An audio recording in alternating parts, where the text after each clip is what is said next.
चलिए आज फिर हम लाए हैं आपके सामने चैप्टर 2 के MCQs आपके सामने मैं लाया हूँ। 25 MCQ हैं मेरे पास। ये टर्म 1 के लिए बहुत इंपॉर्टेंट हैं और हम लोग एक एक करके देखेंगे। अगर मुझे आवश्यक लगेगा तो मैं उसके पीछे का कॉन्सेप्ट भी बताऊंगा, अदरवाइज कोशिश करूंगा 25 मिनट में 30 मिनट में ये वीडियो खत्म होना चाहिए। 20-25 MCQ बहुत इंपॉर्टेंट है। मैंने एक एक एक्सरसाइज वाइज बनाए हैं, खुद के बने हुए हैं और बहुत इंपॉर्टेंट हैं। आपको अच्छा लगे तो चैनल सब्सक्राइब जरूर करिएगा। चलिए स्टार्ट करते हैं। तो सबसे पहले हम क्वेश्चन, अच्छा आपको सबसे जो मैं शुरू के 4-5 मेरे पास क्वेश्चन है वो ग्राफ बेस्ड हैं, क्योंकि एक्सरसाइज में फर्स्ट एक्सरसाइज में आपके ग्राफ के ही क्वेश्चन है। तो आपको पता है, मैंने बोला था ना कि मैं आपको बताता रहूँगा अगर मुझे जरूरत पड़ेगी। क्वेश्चन नंबर 1 आप देखें और क्वेश्चन 1 में आप ऑप्शन ध्यान से देखें और ये कह रहा है which of the following have no zeros. तो आपको ये पता है ना जीरोज किस ग्राफ में, हम अगर जीरो नहीं है ग्राफ में जीरोज को कहाँ पे रिप्रेजेंट करते हैं, तो आपको ये पता होना चाहिए। मैंने आपको पिछले वीडियोस में बताया भी है कि अगर कोई कर्व ऐसा है जो एक्स एक्सिस पे काटता है और काटता है, जितनी बार काटता है उसके उतने ही जीरो होते हैं और जहाँ जहाँ पे काटता है वो उसके जीरोज कहलाते हैं। तो मुझे इन दिए हुए जो ऑप्शन है ना MCQs जो दिए हुए हैं, चॉइस आपको दी हुई है, उन चॉइस में उन चीज़ों को ढूंढना है, उस ऐसे ग्राफ को ढूंढना है जो इस एक्स एक्सिस को कहीं भी ना काटे। क्योंकि बोला है ना कि which of the following have no zeros, जिसमें कोई जीरो हो ही ना। तो मुझे ये देखना चाहिए ना कि ऐसा कौन सा कर्व है जो एक्स एक्सिस पे ना काट रहा हो। तो आपको बी पार्ट को ध्यान से देखें। पहले ए को देखें, ए को एक जगह पे काट रहा है तो इसका मतलब इसका एक जीरो होगा। बी पार्ट देखें, बी पार्ट ऐसे करके निकल गया जो एक्स एक्सिस पर एक कोई चाक और हो सब वाइट। एक एक पार्ट करके अगर हम देखें तो फर्स्ट पार्ट में आपने ये देखा कि जैसे ये बना हुआ है और इसको एक जगह पे काट रहा है तो ये एक इसका जीरोस बोला जाएगा। सेकंड पार्ट अगर आप जब देखोगे ध्यान से तो इसका कर्व जो है ना ये यूं निकल गया, एक्स एक्सिस को कहीं भी नहीं काटा, इसलिए आपका बी पार्ट ही आपका आंसर होगा। और अगर आप थर्ड और फोर्थ भी देखना चाहें, क्योंकि हम जो रिमेनिंग पार्ट है उनके भी क्वेश्चन बनाए जा सकते हैं, तो आपका सी पार्ट जो दिख रहा है ना, इसमें आप देख रहे हो कि दो जगह पे काटा जा रहा है। ग्राफ को दो जगह पे ग्राफ एक्स एक्सिस को दो जगह पे काटा है, इसलिए 2 जीरो। और जो डी पार्ट देख रहे हैं उसमें ग्राफ एक्स एक्सिस को 3 जगह पे काट रहा है, इसके 3 जीरोस होंगे। क्वेश्चन नंबर 2 पे चलते हैं फटाफट। विच of the following graph is quadratic polynomial. Quadratic polynomial का मतलब होता है एक्स का स्क्वायर का कोई पॉलिनोमियल रहा होगा, उसमें एक्स स्क्वायर जरूर रहा होगा मैक्सिमम वाला। जैसे आगे कुछ भी हो bx + c ऐसे रहा होगा, एक्स स्क्वायर जरूर रहा होगा। एक्स स्क्वायर का मतलब यहाँ पावर 2 है, पावर 2 है तो इसके जीरोस कितने होंगे, इसके जीरोस 2 रहे होंगे। अब मुझे ऐसा ग्राफ पहचानना है जिसके 2 जीरोस हों। तो आप ध्यान से देखेंगे, जब मैं सारे ऑप्शन की बात कर दे रहा हूँ। ऑप्शन नंबर ए कह रहा है इसको एक्स एक्सिस काट रहा है 1 2 3 जगह पर, इसलिए इसके जीरोस होंगे 3। और जो बी ऑप्शन है, बी ऑप्शन आपका ग्राफ को काटा जा रहा है एक जगह पर, इसलिए इसका 1 जीरोस होगा। और सी जो है ना, सी ग्राफ इसमें कर्व एक्स एक्सिस को 2 जगह पे काट रहा है। आप देखेंगे कि ये यूं देखो काटा, 2 जगह पे काटा और 2 जगह पे काटा है, तो इसलिए यही क्वाड्रेटिक होगा, क्वाड्रेटिक का ग्राफ होगा। और आपको एक बात और बता दूं, क्वेश्चन आया था कि क्वाड्रेटिक का ग्राफ हमेशा पैराबोलिक होता है। पैराबोला माने ऐसी ऐसी ऐसी आकृति, ये ऊपर हो सकता है तब भी ये क्वाड्रेटिक है, इसको काटते हुए निकल जाए तब भी क्वाड्रेटिक है, और कल को ये नीचे भी निकले ना तब भी क्वाड्रेटिक है। ये सब पैराबोला है, ऐसी आकृति को पैराबोला कहते हैं। ये भी क्वेश्चन पूछा जाता है। अच्छा, थर्ड क्वेश्चन की तरफ बढ़ते हैं। इसमें एक ग्राफ दिया हुआ है और उसमें पूछा है कितने जीरोज हैं। ध्यान दीजिएगा, ग्राफ आपके सामने है, इस ग्राफ को जरा ध्यान से देखो कि इसमें जो कर्व है एक्स एक्सिस को कितनी जगह पे काटता है। तो आपको कुछ नहीं करना है, आपको ये देखना है। अच्छा, कोई नहीं चल रही, ये जो ना ये 1 2 3 ऐसा ग्राफ है। तो आप देखो एक्स एक्सिस में यहाँ काटा, यहाँ पे काटा और यहाँ पे काटा, 1 2 3।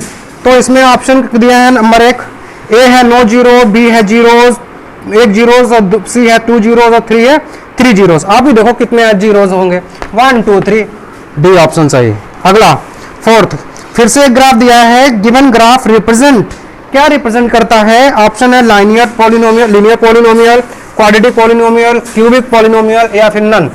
तो ग्राफ आपके सामने है, आप ही देखो कि एक्स एक्सिस को कितने जगह पे ये काट रहा है।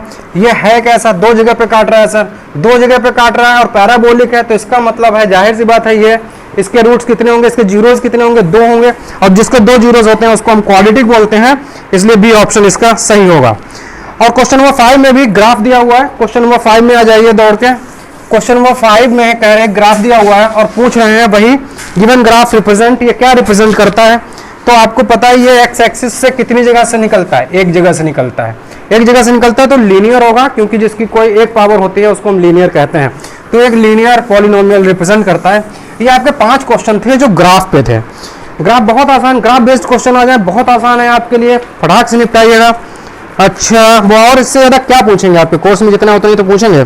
नेक्स्ट है क्वेश्चन नंबर 6 दिखाता हूँ अभी। क्वेश्चन नंबर 6, हाँ यहाँ से क्वेश्चन ग्राफ के नहीं है, ग्राफ के 5 क्वेश्चन मैंने बनाए थे वो आपने देख लिया है। क्वेश्चन नंबर 6 बोला है zeros of the quadratic equation.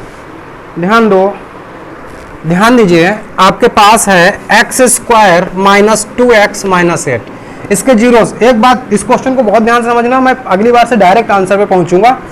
मुझे इसके फैक्टर करने चाहिए, तो 8 के ऐसे फैक्टर की 2 आ जाए तो होता है x² minus 4x plus 2x और माइनस 8। समझ गए होंगे, 4 और 2 का अंतर जो है -2 है और मल्टीप्लाई इतनी है, इसलिए यहाँ से x कॉमन लिया तो x माइनस 4 और प्लस 2 कॉमन लिया x माइनस 4 और आपका आंसर आया x माइनस 4 और x plus 2 is equal to 0। ध्यान दीजिए, इक्वल टू 0 क्यों कर लिया, क्योंकि मुझे इसके जीरोज निकालने हैं, इसके जीरोज हाँ निकालने हैं। तो अब ये दोनों में से दोनों ही 0 के बराबर रख देंगे, तो x की वैल्यू एक तो 4 आ गई और दूसरी x की वैल्यू -2 आ गई। अगर दो हमारी वैल्यू आ गई, एक -2 और 4, आप ऑप्शन में देखेंगे तो पहले में देखिए 4 प्लस का हो और 2 माइनस का हो, बी ऑप्शन सही है, बी ऑप्शन सही है। लेकिन रुको एक मिनट, मैं क्वेश्चन को आप दिखाता हूं। ये हमारी अप्रोच तब है जब हमें क्वेश्चन को करना हो डिस्क्रिप्टिव मेथड से, लेकिन हमें ऑप्शंस में जाना है, ऐसे कभी नहीं करेंगे हम। किस तरीके से क्वेश्चन करेंगे, बहुत टाइम टेकिंग हो जाएगा। क्वेश्चन मान लो आसान था, इसके फैक्टर आपको डायरेक्ट पता हो सकते हैं तो बहुत अच्छी बात है, नहीं तो आप किस तरीके से क्वेश्चन करना है, आपको जाना है ऑप्शन पर। जैसे पहला ऑप्शन लिखा है 4 2, तो यहाँ पर अगर ये 4 2 इसका जीरोज है तो 4 और 2 डालने पर ये वैल्यू 0 जरूर देगी, याद रखो। रिमाइंडर कितना आना चाहिए 0, तो इसमें सबसे पहले क्या डालें आप, 4 डालें। अब आपने 4 डाला यहाँ पे, तो 4 का square minus 2 into 4 minus 8। Option ऐसे, मतलब ऑप्शनल ऑब्जेक्टिव MCQs क्वेश्चन इसी तरीके से सॉल्व करेगा। आपको भले लगे ये ज्यादा बड़ा हो जा रहा है, ज्यादा टाइम लग रहा है, ऐसा फैक्टर आसान है, बट ये तरीका आप जरूर याद रखिए, क्योंकि इस क्वेश्चन में हो सकता है कि ये थोड़ा बड़ा लगे, लेकिन ये बहुत बेहतरीन काम करता है ऑप्शन से जाने वाला तरीका। तो ये कितना हो गया 16 माइनस 8 इज इक्वल टू 0, यानी 4 तो ऑप्शन में आएगा जरूर, 4 वाला ऑप्शन तो होगा ही, यानी सी वाला नहीं होगा, -4 वाला नहीं होगा, 4 तो जरूर आएगा। अच्छा, फिर देख लेते हैं 2 या -2 में से कौन सा है, तो इसमें 2 डाल के देख लेते हैं। जब आप 2 डालोगे तो 4 आएगा, -2 माइनस 8, जिसका मतलब 4 माइनस 8, यानी कि 2। आपने यहाँ पे क्या डाला, x इक्वल टू 2 डाला है ना, 2 x यहाँ पे कितना डाला, 2 डाला तो 0 आया क्या, 0 तो नहीं आया, ये 0 तो कभी नहीं आने वाला, तो 0 नहीं आया, तो इसका मतलब 2 तो नहीं होगा, और 2 नहीं होगा इसका मतलब पहला भी नहीं होगा। अब बी ऑप्शन बचता है कि 4 तो होना ही है और -2 होना है, समझिएगा बात को, 2 नहीं होना है मतलब पहला ऑप्शन कट गया, -4 नहीं होना है यानी सी वाला कट गया। अब हमारे पास बी ही तो बचा, डी वाला तो नन है, तो -2 है, कंफर्म कर लेते हैं यहाँ पे -2 डाल के।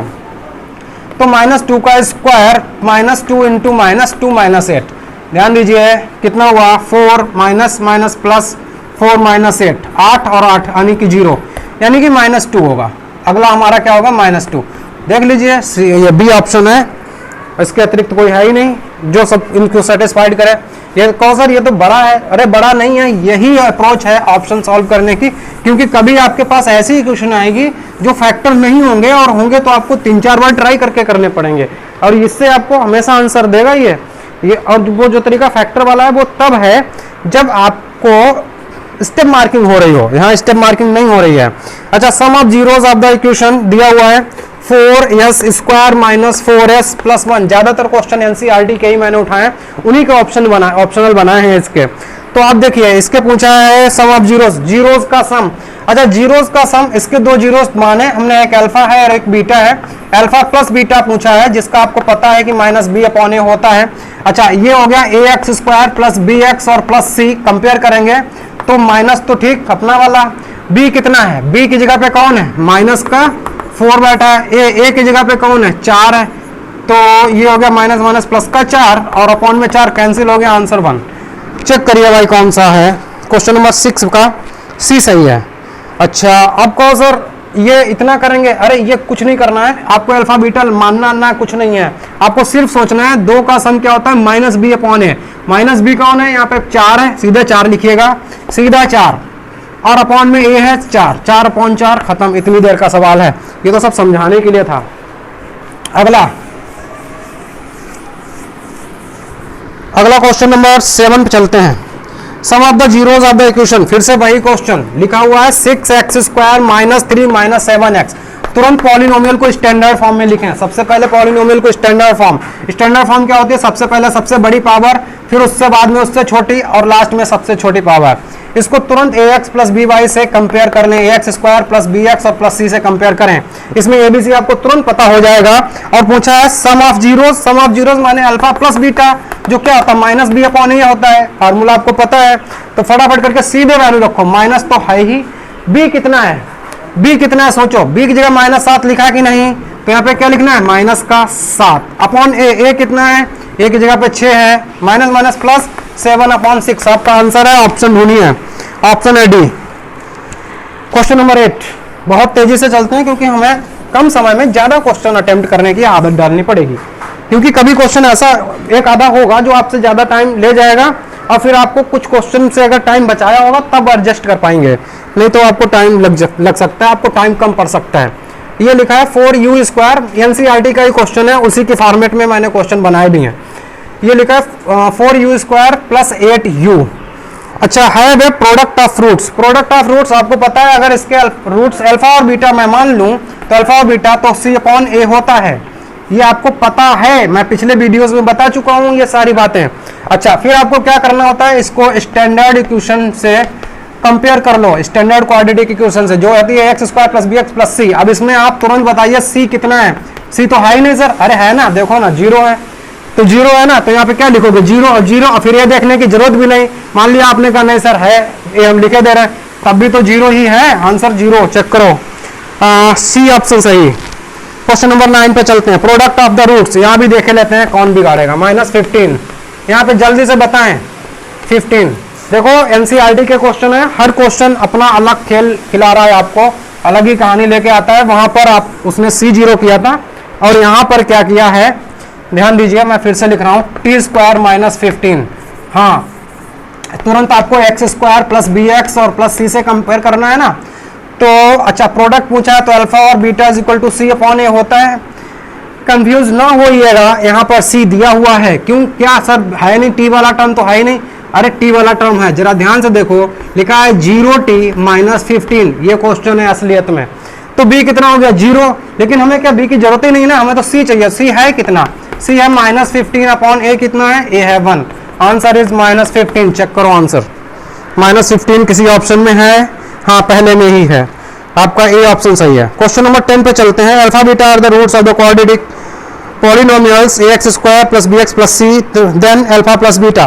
भैया अल्फा प्लस बीटा -b/a होता है, सबको पता है, तुरंत टिक करिए, निकलिए सीधा। क्वेश्चन नंबर 11 देखते हैं। If a and b is the zeros of the polynomial, the equation पूछा है जिसके a और b पॉलिनोमियल हो। याद कर लीजिए, अगर a और b दो आपको कभी भी जीरोज दिए हो तो इक्वेशन होती है x² माइनस इन दोनों का सम a + b लिखिए, इंटू x लिखिए और प्लस ab कर दीजिए, = 0 कर दीजिए। ये आपकी रिक्वायर्ड इक्वेशन होती है, रट लीजिए। कल को यहाँ पे कोई गिनती भी होगी ना, जैसे 4 और 3 दिया है, कुछ भी दिया, वो भी चलेगा। तो इसकी इक्वेशन ढूंढ लीजिए, x² - a + b × x + ab। B वाला ऑप्शन मेरे ख्याल से सही होगा इसमें। क्वेश्चन नंबर नेक्स्ट पे चलते हैं। क्वेश्चन नंबर 12 है, what is the polynomial of the equation if sum of zeros is 1 and product of roots is 1। अरे वाह, मतलब उन्होंने कहा है कि आप इक्वेशन मुझे बता दीजिए जो सम ऑफ जीरोज यानी अल्फा बीटा 1 हो और अल्फा इंटू बीटा भी 1 हो। तो अभी हमने क्या बताया था, अगर हमारे पास इक्वेशन होती है तो अगर इनका सम देखो ना, इक्वेशन ये होती है x² - alpha + beta into x + alpha beta. अभी ये लिखी थी बिल्कुल जस्ट। तो ये क्या प्रोडक्ट ऑफ, ये है प्रोडक्ट ऑफ जीरोज और ये sum of zeros. Product of zeros 1 है, यहाँ लिखना है, सम ऑफ जीरोज ये है, यहाँ लिखना है। तो आपके रिक्वायर्ड इक्वेशन पता क्या हो गई, x², यहाँ 1 लिखोगे तो आएगा माइनस का x, यहाँ 1 लिखोगे +1 = 0, आपका आंसर हो गया। इक्वेशन ढूंढ लीजिए, आंसर है x² - x + 1 यानी पहला। क्वेश्चन नंबर 13 देखते हैं। 13 क्या है, zero is the sum of the roots. बहुत बढ़िया, 2 रूट होंगे, क्वाड्रेटिक इक्वेशन है, 2 रूट होंगे। उन्होंने कहा कि sum of roots is 0 and √5 is the product of roots, यानी अल्फा इंटू बीटा = √5 दिया है और चाहते हैं कि आप उनको इक्वेशन बता दो। तो ठीक है, इक्वेशन बता दे रहा है। इक्वेशन होती है x square minus sum of roots into x और plus product of roots is equal to 0। तो ये हो गया 0, यहाँ पे 0 डालोगे, ये 0 होते ये सब हो गया खत्म। तो एक्स स्क्वायर और प्लस माने √5, क्योंकि यहाँ पे ये लिखना है ना, और यही आपका रिक्वायर्ड आंसर है। देख लीजिए कौन सा सही है, एक्स स्क्वायर प्लस √5 आंसर है आपका पहला। तो नेक्स्ट है क्वेश्चन 14। मैं जल्दी जल्दी करवा रहा हूँ आपको, बहुत ज़्यादा टाइम ना खर्च हो, वीडियो में ज़्यादा लंबा ना हो। तो यहाँ पर एक्स स्क्वायर लिखा हुआ है, एक्स स्क्वायर माइनस 4x और +1, और ऐसा भी ना हो कि बहुत इंपॉर्टेंट कोई बात हो वो छूट जाए, वो भी मैं ध्यान रखे हुआ हूँ। What are the sum of the roots and product of roots in the following respectively. वो कह रहा है कौन सा, मतलब सम ऑफ रूट और प्रोडक्ट ऑफ रूट इसमें इन्होंने पूछे हैं। आपको पता है सम ऑफ रूट होता है -b/a। तुरंत इसको कंपेयर करिए एक्स स्क्वायर प्लस bx और प्लस c से, जल्दी बताएं क्या आएगा। माइनस तो है ही हमारे पास, b कितना है -4, a कितना है, a है 1, तो आंसर आ गया +4, यानी सम ऑफ रूट्स आ गया 4। प्रोडक्ट ऑफ रूट्स होता है हमारे पास c/a, c कितना है, बहुत ज़्यादा उधर नहीं जा रहा है, इधर ही रखेंगे। c/a, c कितना है, c है हमारे पास 1, और a कितना है, a है 1, अर्थात हमारा 1 यहाँ पे 1 आ गया। रिस्पेक्टिवली पूछा है, सम पहले लिखना है और प्रोडक्ट बाद में लिखना है, तो आपको करना होगा 4,1 आंसर ढूंढना होगा, यानी बी वाला आपका सही है। 4,1 रिस्पेक्टिवली बोला है, तो पहले सम बाद में प्रोडक्ट। अच्छा, खैर उसमें ऐसा कोई ऑप्शन दूसरा है भी नहीं जिससे आप कंफ्यूज हो। क्वेश्चन हटाते हैं और नेक्स्ट क्वेश्चन की तरफ बढ़ते हैं। क्वेश्चन आपके 14 क्वेश्चन हो चुके हैं, 15 देखते हैं। 15th है, one root of the quadratic polynomial. Polynomial एक दी हुई है, पॉलिनोमियल जो दी है वो ये है x square minus 5x plus k. बोला one root of the quadratic polynomial is -2 then k is, तो के कितना है, एक रूट दिया हुआ है, एक रूट दे दिया आप उन्होंने, यानी x का एक आंसर उन्होंने दिया है -2 है। क्या करते हैं, ये फैक्टर वैक्टर और डिवाइड कुछ नहीं करना है, ये वैल्यू यहाँ रखनी है और 0 आएगा अगर ये इसका रूट। हाँ ध्यान दीजिए, ये माइनस का 5 नहीं है, प्लस का 5 है और माइनस का 2 डाला, माइनस का 2 डाला, एक्स के प्लेस पर -2 का स्क्वायर 4 हुआ, यहाँ पे -2 डाला तो माइनस का 10 आया, प्लस के इज इक्वल टू 0। यहाँ पे 4 में से 10 गया तो माइनस के 6 बचे के, और 6 उधर गया तो प्लस का गया, और के की वैल्यू 6 आएगी। ऑप्शन सी आपका सही होगा। क्वेश्चन नंबर 16 पे चलते हैं, बहुत तेज जल्दी जल्दी दौड़ते हैं। क्वेश्चन नंबर 16 है, one root of the polynomial. एक रूट दिया है, पॉलिनोमियल दिया हुआ है, एक रूट उसका दिया है 2 है, और पॉलिनोमियल दिया हुआ है एक्स स्क्वायर माइनस के एक्स और प्लस 14, और इसका एक रूट दिया हुआ के, यानी रूट माने एक्स की वैल्यू है 2 पर ये सेटिस्फाई करता है। माने यहाँ पर अगर एक्स की वैल्यू जगह 2 डालेंगे तो 0 आएगा, और के की वैल्यू उन्होंने आपसे मांगी है, तो यहाँ पे डाल देते हैं 2 का स्क्वायर हुआ माइनस के इंटू 2 हुआ प्लस 14 हुआ, सामने आएगा 0, ये 14 है, ये हुआ 4 माइनस के 2 के हो गया, क्योंकि 2 भी तो है, और प्लस का है 14 इज इक्वल टू 0। ध्यान दीजिए ये कितना हो गया, 18, और ये 2 के उधर चला गया तो 2 के हो गया प्लस का, और के नीचे भेजा तो के की वैल्यू 9 है, आपकी आ गई होगी आंसर बी ऑप्शन सही है। क्वेश्चन नंबर 17, क्वेश्चन नंबर 17 फटाफट करके, क्योंकि हम वैल्यू डालेंगे और आंसर निकालेंगे, ऑप्शन ढूंढेंगे और टिक लगाएंगे और आगे बढ़ेंगे, ज़्यादा दिमाग लगाएंगे नहीं। Question number x power 3 plus 15, ये कह रहा है इसको अगर मैं x प्लस 1 से डिवाइड कर दूं तो जो भी आएगा ना, जो रिमाइंडर आएगा उसकी डिग्री चाहिए मुझको, है ना, जो रिमाइंडर। बहुत बढ़िया क्वेश्चन है, थोड़ा सा अगर आप ध्यान देंगे ना तो आपको क्वेश्चन अच्छा लगेगा ये। तो हम आपको एक चीज़ दिखाते हैं कि मैं आपको सीधे डिवाइड करके दिखा दूँ ना, सीधे चक्कर में क्या पड़ो। ये x पावर 3 है प्लस 15 है, ठीक है, तो हमें किससे डिवाइड करना है, x प्लस 1 से। कितनी बार जाएगा, x स्क्वायर बार जाएगा, x स्क्वायर बार जाएगा तो x cube plus x square आएगा, कैंसिल करेंगे, माइनस माइनस खत्म हो जाएगा, ये x स्क्वायर आएगा माइनस का, और प्लस में कितना है 15। ध्यान दीजिएगा, माइनस के x बार ले जाता हूँ, माइनस के x बार ले जाऊँगा तो minus x square plus x आएगा यहाँ पर, क्यों माइनस का ही x आएगा ये भी, और साइन होगा चेंज, ये खत्म हुआ, और यहाँ पे आ गया x प्लस 15। और अब कितनी बार जाएगा, अब ये जाएगा एक बार, अगर एक बार जाएगा तो यहाँ पर x प्लस 1 तो आ ही जाएगा, नीचे कुछ भी आता उससे हमें मतलब नहीं है, x की पावर कितनी आती है हमें उससे मतलब है, x की पावर कितनी आई, यहाँ पे x आया ही नहीं, अर्थात x पावर 0 आई। आप ऑप्शन में ढूंढिए कि 0 डिग्री का पॉलिनोमियल बनेगा, यानी कि वो जो भी आएगा वो कांस्टेंट आएगा। ऑप्शन देखते हैं कौन सा है, कहाँ गया क्वेश्चन, ही हो जाता है। क्वेश्चन नंबर कौन सा है ये,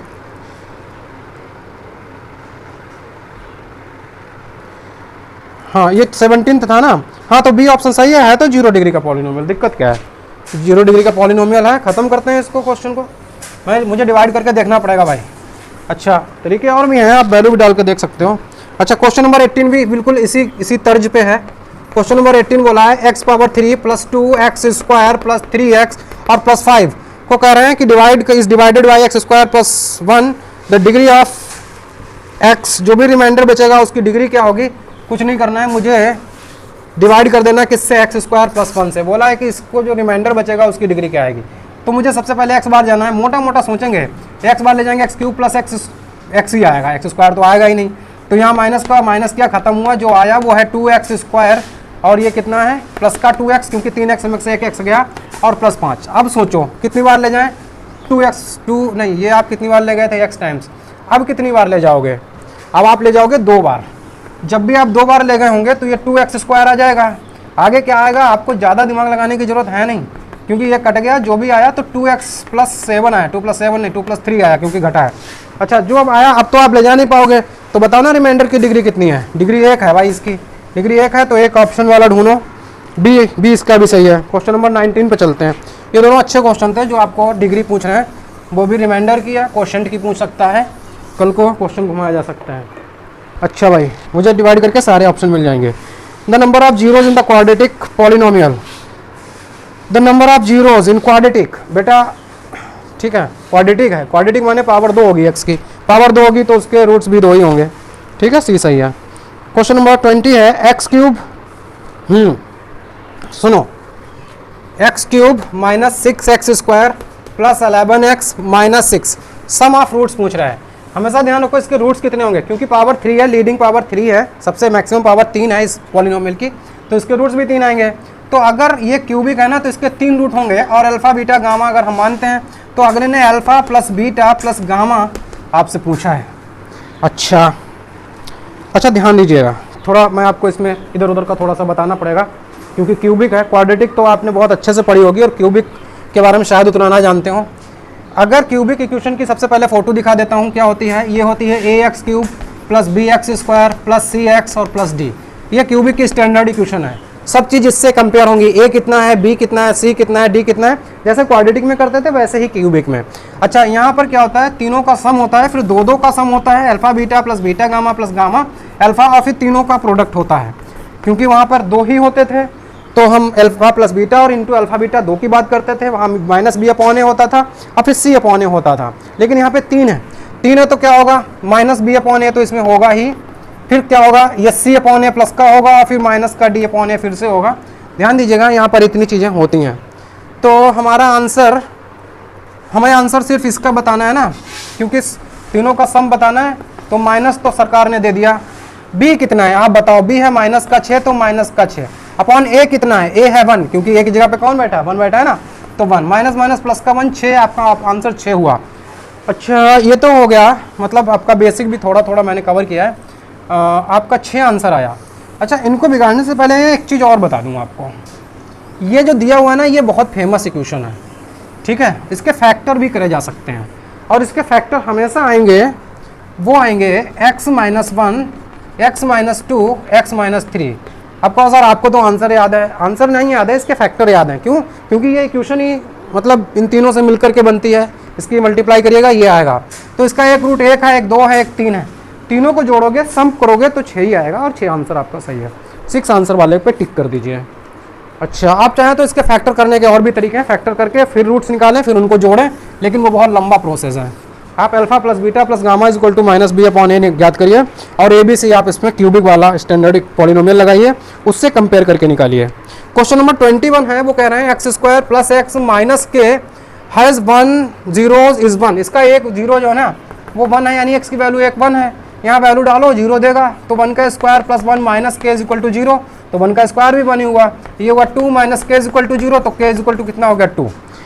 ऑप्शन चेक करें, पहला ही सही है, ए ऑप्शन सही है। Question number 22, x minus 1 is a factor of this, जो पॉलिनोमियल दिया हुआ है उसका फैक्टर है एक x माइनस 1, और कह रहे हैं k की वैल्यू निकालो। बहुत आसान है, लेकिन क्यूबिक पॉलिनोमियल है तो आप उसको देख के डरिएगा नहीं, क्योंकि फिर वही इक्वेशन है बहुत सरल वाली। आपको पहले तो यहाँ पता होना चाहिए कि 6 ही आने वाला है ना, क्योंकि वो इक्वेशन ही आपको पता होनी चाहिए। खैर, आपको मान लो कुछ भी नहीं पता, आप तो ये जानते हो ये इसका एक फैक्टर है तो बराबर 0 करिए, फैक्टर है तो x की वैल्यू 1 भी आएगी, यहाँ वैल्यू डाल भी दीजिए। तो 1 का क्यूब यहाँ डालोगे, 1 का क्यूब 1 माइनस यहाँ 1 का स्क्वायर तो 1, तो 6 यानी 6 और प्लस 11 बन जाए, 11 ही रहा, माइनस के इक्वल टू 0। ये कितना हो गया, माइनस का कितना हुआ भैया, 1 मिनट, ये 11 है, 11 ये 11 है ना, 11 बन जाए 11, तो ये 6 और 1 11 और 1 12 में से 6 गए तो 6 बचा, वो भी प्लस का। अब माइनस के इक्वल टू 0, तो के की वैल्यू देखो 6 ही आ गई, है ना, यही मैं बता रहा था। नेक्स्ट क्वेश्चन है, अगला पार्ट है आपका, बोला है एक इक्वेशन इन्होंने फिर दी है एक्स स्क्वायर माइनस ए एक्स माइनस ए प्लस 3, देखो बेवकूफ़ बना रहे ये लोग, और ए का मान पूछा है, ए की वैल्यू पूछी है, और जब बोला है कि x माइनस 3 इसका एक फैक्टर है। कुछ नहीं करना है आपको सिर्फ ये फैक्टर दिया हुआ है, तो x माइनस 3 इक्वल टू 0 है, तो x बराबर 3 है, ये फैक्टर इसमें डाल दीजिए, a का मान दे देगा, इक्वल टू 0 कर दीजिएगा। यहाँ पे 3 डालोगे तो 3 का स्क्वायर माइनस a, यहाँ पे 3 डालोगे ना तो माइनस का 3 है, और माइनस का a नहीं पता, a पूछा है ना उन्होंने, प्लस 3 इक्वल टू 0 देना चाहिए ये, तो ये तब तक हो गया 9, देखो 3 का स्क्वायर 9 और 3, और ये सामने आएगा 12, और 12 के नीचे जाएगा कितना 12/4, और answer 3, a equal to 3 option ढूंढिए। 3 ऑप्शन है आपका बी वाला सही है, मैं भी कहूँ 15/15/4 क्या है। चलो आगे बढ़ते हैं। कोई क्वेश्चन नहीं समझ में आ रहा, आप वीडियो पॉज करिए, रिवाइंड करिए, दोबारा देखिए, आपको सब समझ में आ जाएगा, क्योंकि मैं मोस्टली ज़्यादातर चीज़ें कवर ही कर रहा हूँ। The graph of the quadratic equation, बेटा अभी बताया था कि क्वाड्रेटिक इक्वेशन का ग्राफ पैराबोला होता है, या तो यूं या फिर ऊपर से नीचे की ओर आते हुए।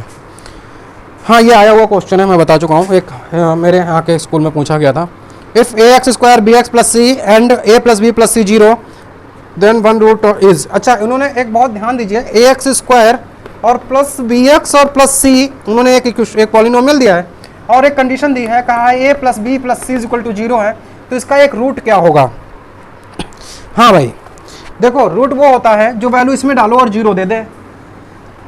तो देखो कुछ नहीं, आप जरा ध्यान से सोचो भाई, इसको हमें 0 लाना है, एक्स की वैल्यू क्या डाल दें कि ये 0 ये वाली कंडीशन बन जाए, तो आपको सिर्फ दिमाग लगाना है कि ऑप्शन क्या क्या दिए हैं।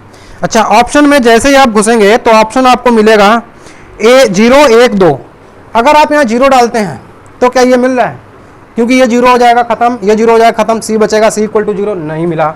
1 डालते हैं, जैसे आप यहाँ 1 डालोगे ना तो एक्स स्क्वायर 1 हो जाएगा, ये आएगा a, यहाँ 1 हो जाएगा, ये आएगा b, यहाँ 1 हो जाएगा, ये आएगा c इक्वल टू 0, क्योंकि हमने रूट डाला है इसलिए 0 देगा ही, और ये इक्वेशन मिल जाएगी। इसका मतलब है हमारा मतलब कौन सा ऑप्शन सही है, जिसमें 1 है, x की वैल्यू कितनी है 1 है, यानी हमारा जीरोस कितना है 1 है।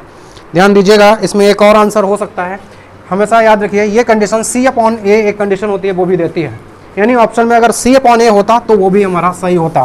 कैसे होता क्या होता है उस पर ज़्यादा दिमाग नहीं लगाइए, आप याद कर लीजिएगा, है ना। आपको इसके लिए मेरे डिटेल्स वीडियो में जाना पड़ेगा, बहुत लंबी, वो थोड़ी लंबी कहानी हो जाएगी कि मैं आपको ये सारी चीज़ें कहाँ से आई हैं बताऊँ। ये मेरे पास क्वेश्चन थे 25, आपके ख़त्म हो गए, मतलब मैंने करवा दिए हैं। टर्म 1 के लिए बहुत इंपॉर्टेंट क्वेश्चन है, सारा वीडियो देखिए, पूरा देखिए, एक एक क्वेश्चन इंपॉर्टेंट है, एक एक क्वेश्चन हम लोगों ने बहुत मेहनत से बनाया है, हमने ही नहीं अन्य लोगों ने भी इसको वेरीफाई किया है, और अन्य लोगों ने भी इसको देखा है सारे क्वेश्चंस को, और बहुत मेहनत करी है। टर्म 1 के लिए आपके लिए बहुत इंपॉर्टेंट निकाला गया है, सारे निकाले गए हैं, इसलिए आप पूरा वीडियो देखिएगा, 2 बार देखिए, 3 बार देखिए, ये क्वेश्चंस रटिए, मतलब रटिए नहीं, समझने का प्रयास करिए। ये क्वेश्चन नहीं मिलेंगे तो इसके जैसे मिलेंगे आपको। और आपको अगर वीडियो में कोई भी क्वेश्चन पसंद आता है तो वीडियो को सब्सक्राइब भी करें।